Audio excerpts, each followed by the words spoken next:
Welcome to Das Boat, Season 3. If you watched the first 2 seasons, you know what this is all about. We find an old boat, something cheap with scars in history, then pass it around to the most interesting and brave anglers we know and explore some of the country's most unique fisheries. I'm Joe Cermelli, and I'm taking over this show from my boss, Stephen Ranella, this season. Now, I've fished all over the world, but I cut my teeth as an angler here in the Northeast. My mission sounded simple, at least on paper. Find a boat with genuine craftsmanship and intrinsic value, and get it seaworthy in a month so it could hit the road while all the best Northeast fisheries were in full swing. There's so many levels of used boat at the Jersey Shore, right? There's boat yards full of these things. There's so many in backyards, and you know it's out there somewhere. I've never seen a center console when they put them cooler seats in. It's got some crunch. It may not look like much, but this 1973 center console Mako is a classic, man. Oh, let's see what we got here, man. Its bones are good, even if the deck is rotten, the electrical's shot, and it just needs like a ridiculous amount of work before we can put it on the water. This boat has no idea how lucky it is. Not only is it getting redecked, but like this thing's been sitting for God knows how long, and now it's going to go on one hell of an adventure. Going under the board. I can't even believe that just happened. That's what I've been waiting for. There we go. Bigger boat, bigger challenges, bigger water, same bad ideas.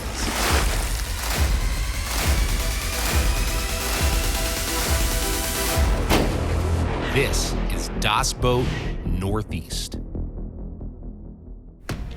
In the last episode, Christine Fisher put in some grueling work to hook a northern snakehead on the Potomac River. Oh my God, go on, you guys! Get in the net!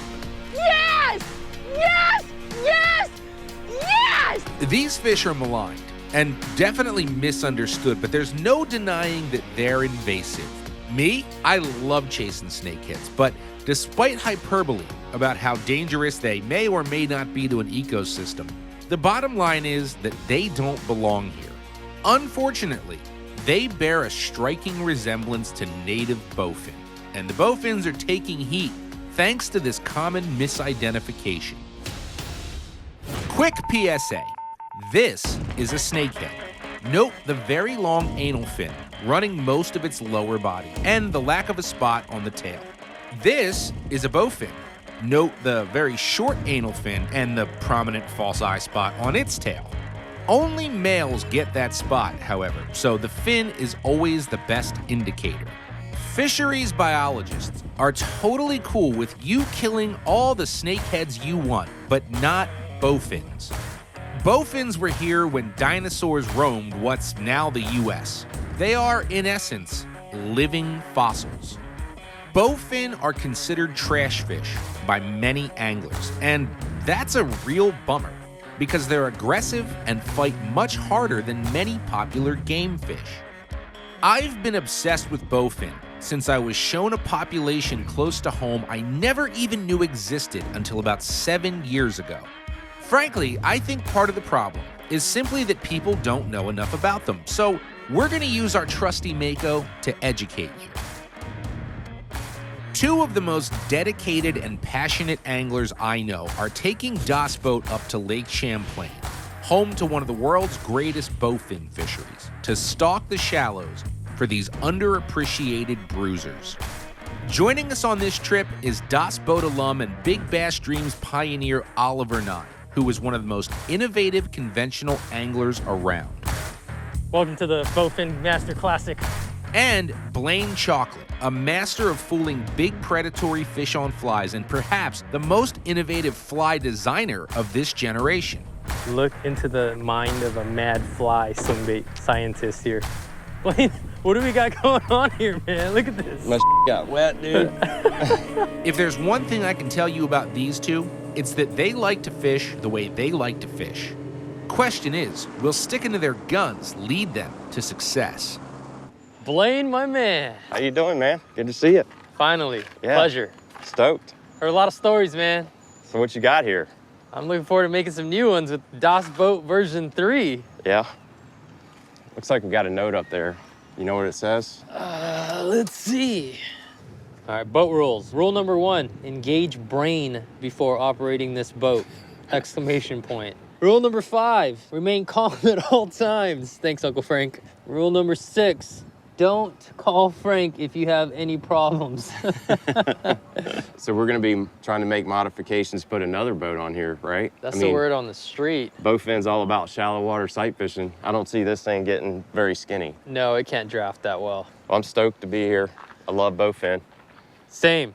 Every time I've seen them, man, they've just absolutely crushed whatever I had on the end of my line, so. I think they definitely don't get the respect they deserve. Nah, they're don't. survivors. They've been around for eons, so I think people need to realize that these fish are true game fish and they need to be turned into that. you know? Absolutely.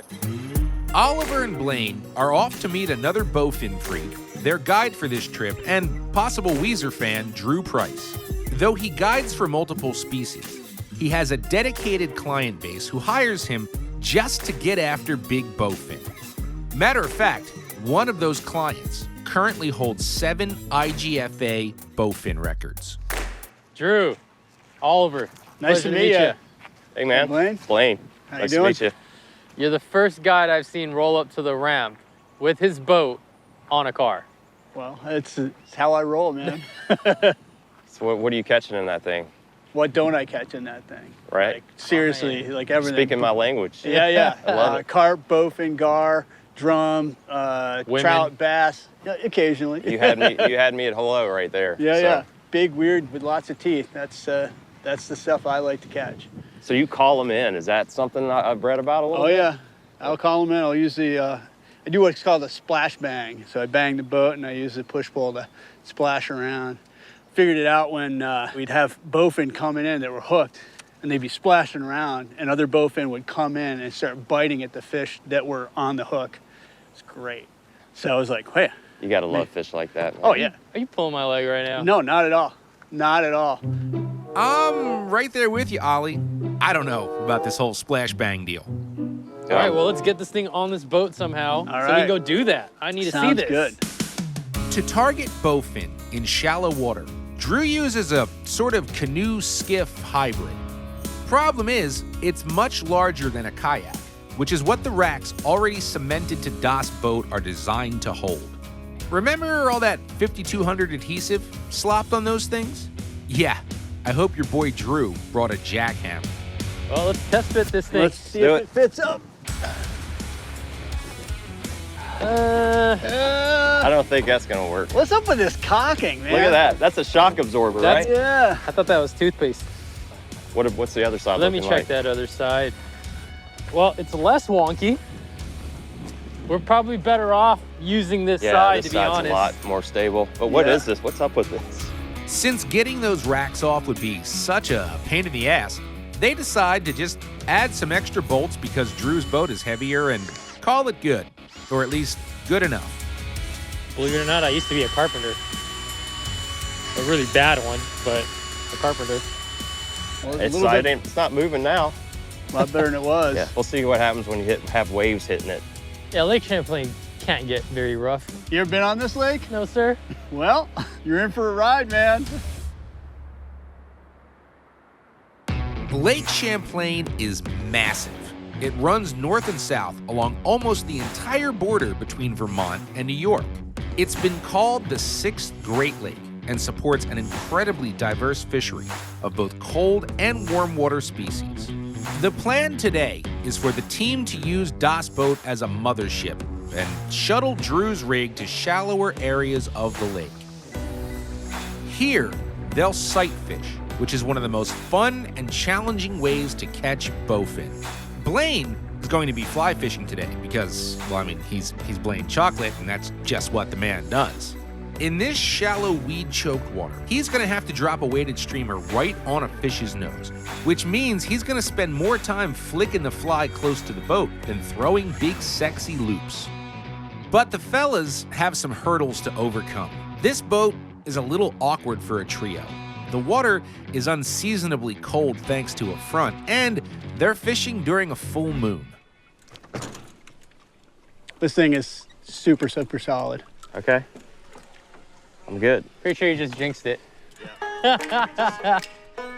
We're gonna go down along this edge. That gets a little bit shallower, which is really what we want. Yeah, this is a little deep. Like snakeheads, bowfin thrive in shallow, heavily vegetated areas. They can also live in water with low oxygen levels thanks to their protruding tubular nostrils that help them breathe air. This is the exact area where the world record came from. Bowfin have poor eyesight, which means whether you're casting a soft plastic lizard, spinnerbait, or streamer, it needs to be very close to their face for them to see it. That's a bowfin. Okay. That's a huge bowfin. That isn't a bowfin. That's a bowfin, dude. Oh my God. That's totally a bowfin. That's a huge bowfin. Is he asleep? Right on its Hang on, nose, I man. know. Oh. Oh. Oh! Oh! Shh is right. You shut your mouth when Blane Chocklett is fly fishing. He's still there. It's totally still there. How did that hook come out?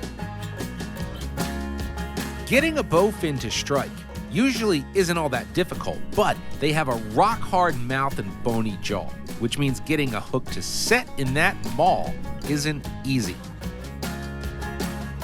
This is a very large bowfin. Oh, Did he he just eat it? flared his gills at it. Is he on it? He flared his gills at it, his mouth. He's got He it. got it. Nice. Oh, golly, dude. Did you see he had it barely in his mouth? Totally. He never swallowed it. I was like, I wasn't sure if I should set on him or not. I bet you he's gonna reset up again. Golly, dude. That is a pigly. I mean, I'm rolling his ass over. I can't set it any freaking harder. In fairness to Blane, getting that hook to stick with a fly rod is even harder than it is with a conventional rod. I both know and feel his pain. It's time for the secret weapon, the old splash bang. I cannot wait to see this. We'll get back into this slop and we'll do a little splash bang. You're gonna get to the splash bang. I like that splash bang. I do too.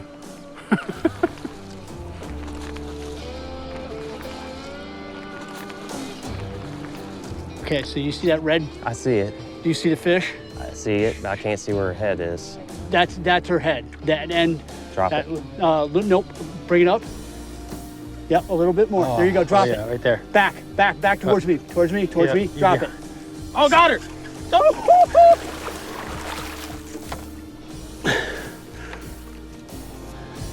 Oh, God, that just hurts my heart.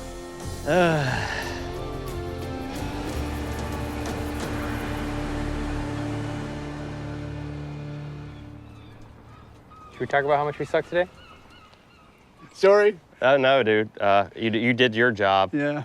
I thought I hooked him right. You know, I did everything. I made him cartwheel underwater. I mean, I turned a giant bowfin over like twice. I know. I think tomorrow you're looking at 80s during the day. We're looking at 60 degrees for the low tonight. Very light variable wind from the From right the south. direction. And I think you guys are going to kill it. All right, boys. Yeah. Thanks, Thanks, bro. Thanks, dude. It's Appreciate it, been man. a pleasure. In an effort to learn more about Lake Champlain and the bowfin population, Oliver and Blane are on their way to meet fisheries biologist Sean Good with the Vermont Fish and Wildlife Department. I'm trying to change that perspective in the angling community of the fact that this isn't a trash fish or a cull fish. It's a valuable sport fish, really, that people can go out, target successfully, and have a great time doing it. I've read about some of the stuff that you're trying to do up here to protect them, but I mean, it's an uphill battle with, you know, some of the bow hunting stuff that's going on. It is. Bowfin really aren't that palatable. I know people who have tried them. They're soft, mushy fish. They don't taste that great. There's really not any reason to harvest them, but they do get killed by the hundreds, probably thousands, by the growing bow fishing industry. I think there's other ways to appreciate this fishery and the opportunity that that species provides. After losing the years-long battle to change laws about shooting bowfin, Sean and his office are now shifting tactics and trying to change public perception of them through positive messaging and campaigning. If enough anglers get excited about catching bowfins on a rod and reel, they can create social pressure to improve management and control bow harvest of these fish.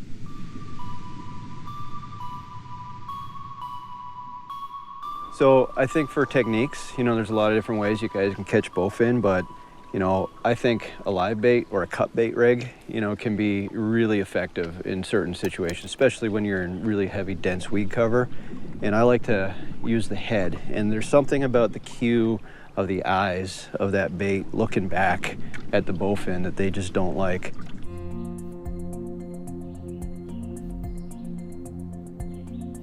I've never seen that turtle before. That's cool.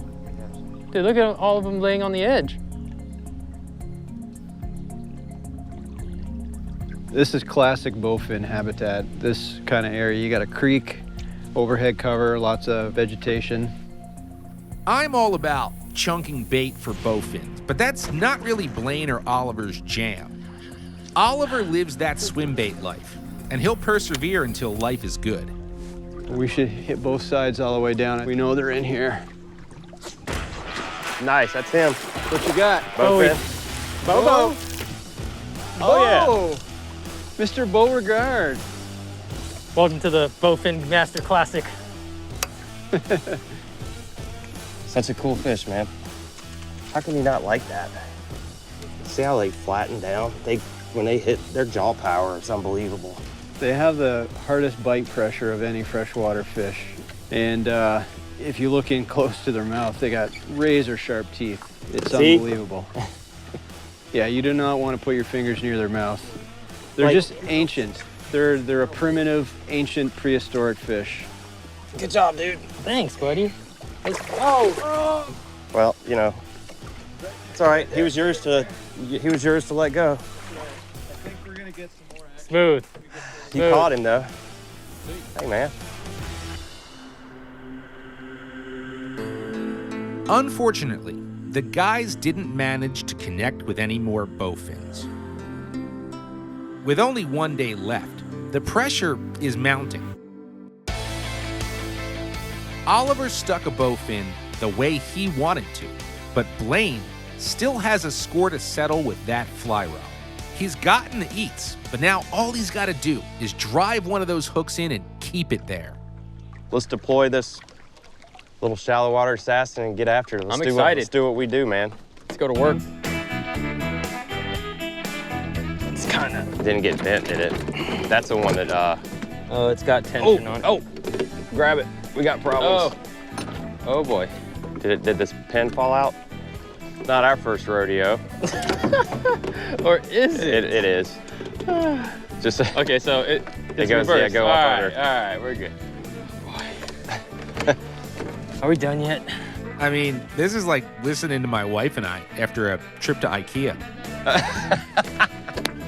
This ain't right, man. This ain't right. The boys eventually get it together, but just like that IKEA furniture, you're left wondering if it's gonna stay together. Oh, yeah. You might see me go in today, boys. Ugh, I gotta get out of this. Yeah. This wind is brutal. Either go really tight or real wide We on just the outside, lost I this think. pole. Oh, are you serious? Yeah. How did that come off? Now, see, this is a problem, because without the bottom part of that push pole, they're not pushing that boat anywhere. I see it. See it? Yep, Get the hell out. I see it. I'm going in, boys. This is gonna suck ass. Oh, drifting. I know it. Oh, I love it. Ugh. You're welcome, DOS boats. Channel your inner merman. Oh, that wasn't as fun. All right, Blane, can you stop messing around, put me on a freaking bowfin, please? It's a rocky start, to say the least, but sometimes, if you're lucky, things smooth out quickly.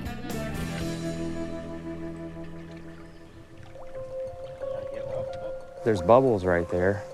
Yeah, this is the hot zone for sure.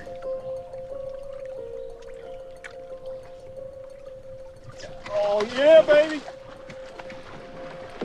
Hold on, I gotta get to that, dude. Gotcha, I'm just keeping pressure. Got it? Oh, Dude, I got one hand. All right, let him a free spool. bro, we did it. Oh, here you go. That's your girl. And that is a girl. Everybody disrespects this fish when they're not targeting them and catching them as bycatch, but when you actually come out here and try and catch them, man, you're in a whole new respect for them. That's a gorgeous fish, man. I don't care what anybody says. I would fish for that fish every day if I had him in my backyard. Same. I'm a long way from home, man, and this is as cool of a fish as anything I've caught across the country. People really need to wake up before we lose something that they can't love. You know, I was taught that by my mentors, Lefty. You know, it's hard to love something if you don't know about it.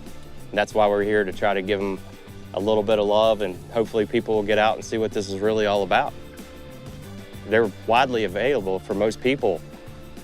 And what taught me something this past year with all the stuff with the pandemic and all, where we couldn't travel, it helped me rediscover what's in my backyard. And this is an exotic species for a lot of people that won't have the opportunity, like me and you, to go catch fish like that. Love it. No, we're only in like 1.5 foot of water, bro, but you just got deep on us. Oh, dad joke. Fantastic. Daylight is burning, and Blane is in that position I don't envy, when it's kinda now or never. First step, he's just gotta get eyes on a target. I think if we go super slow right now, we might. There's one right there moving away.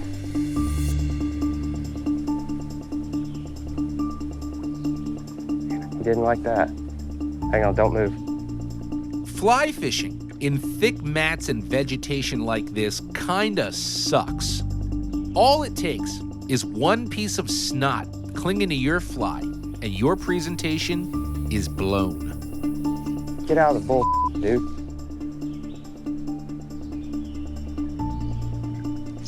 Get him, baby. Kick his ass, sea bass. I got the net for you when you're ready.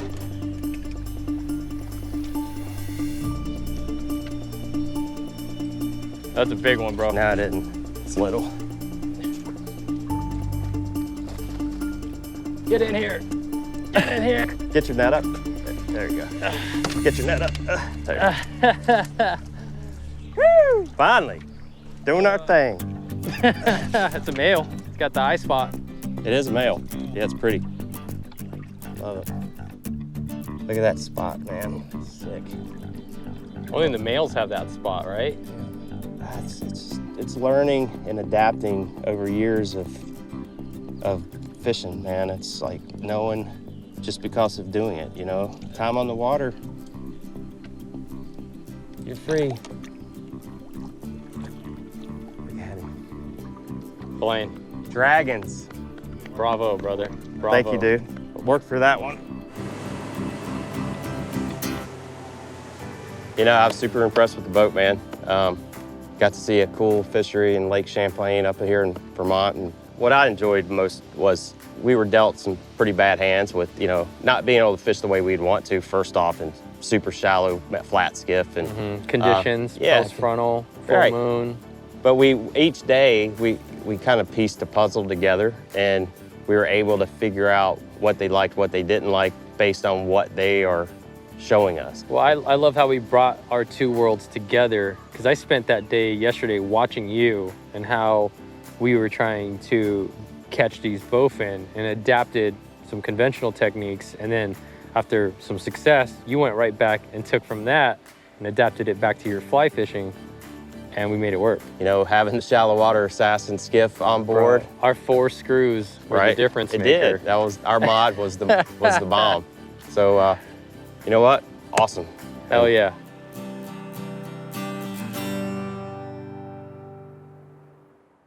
On the final episode of Das Boat Northeast, I'm taking the wheel again, mostly willingly, and it's going to take a lot more than 4 screws to get the Mako ready for the big open water of Lake Erie.